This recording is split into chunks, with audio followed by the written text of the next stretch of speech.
حرف تشبیہ مذکور نہ ہو، حرف تشبیہ کا ذکر نہ کیا گیا ہو، اسے تشبیہ مؤکد کہتے ہیں۔ دل کی ویرانی کا کیا مذکور ہے، دل کی ویرانی کا کیا مذکور ہے، یہ نگر 100 مرتبہ لوٹا گیا۔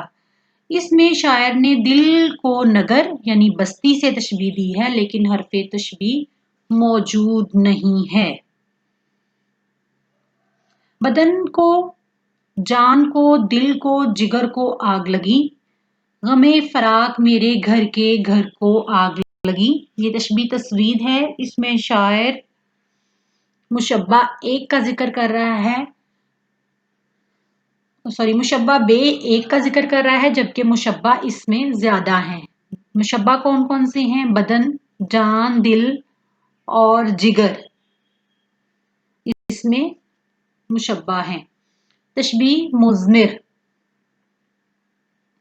یہ تشبیہ پوشیدہ ہوتی ہے، چھپی ہوتی ہے اور بظاہر معلوم نہیں ہوتی۔ غور کرنے سے معلوم ہوتا ہے کہ کہنے والے نے پوشیدہ تشبیہ دی ہے۔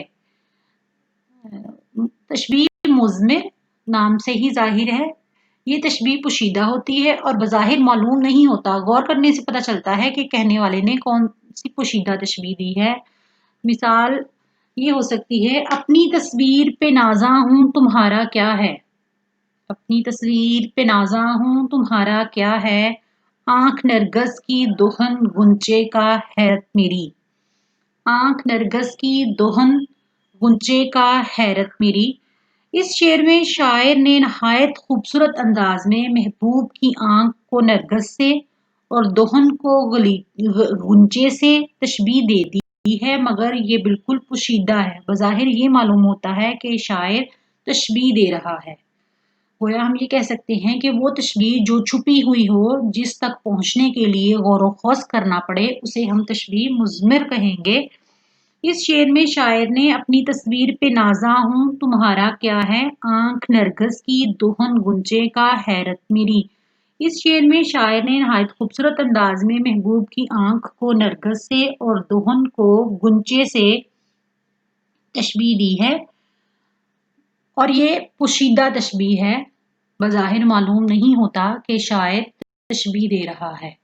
تشبیہ کی یہ 10 اقسام بہت مشہور اور معروف ہیں۔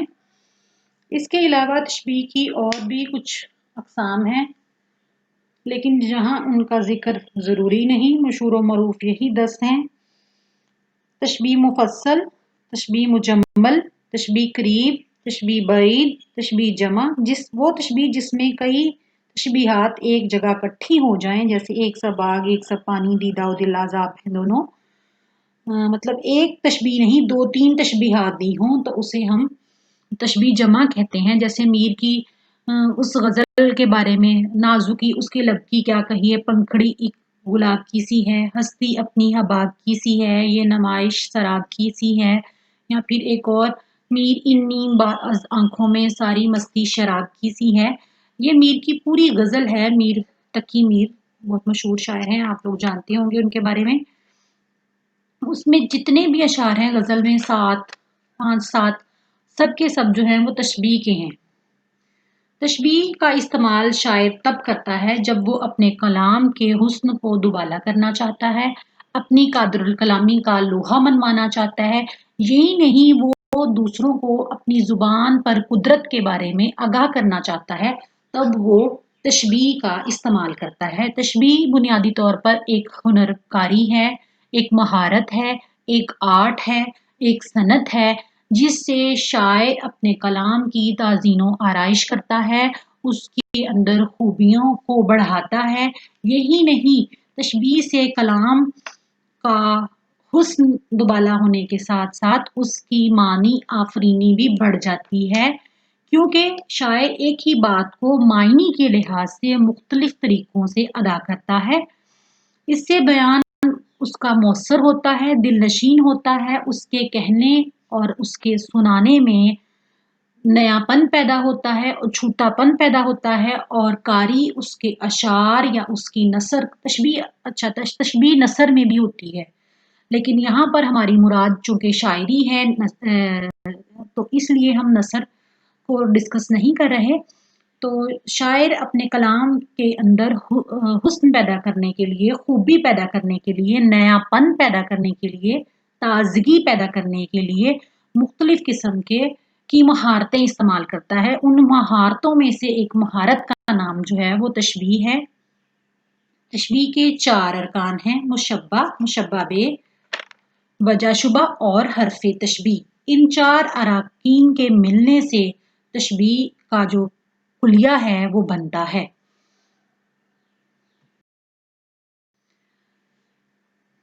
قواعد کی مندرجہ ذیل کتابیں آپ کے پیش نظر ہیں: قواعد اردو مولوی عبدالحق، نئی اردو قواعد عصمت جاوید، اردو قواعد شوکت سبزواری کی۔ ان موضوعات کو سمجھنے کے لیے آپ مزید رہنمائی ان کتابوں سے حاصل کر سکتے ہیں۔ آپ کی شکریہ۔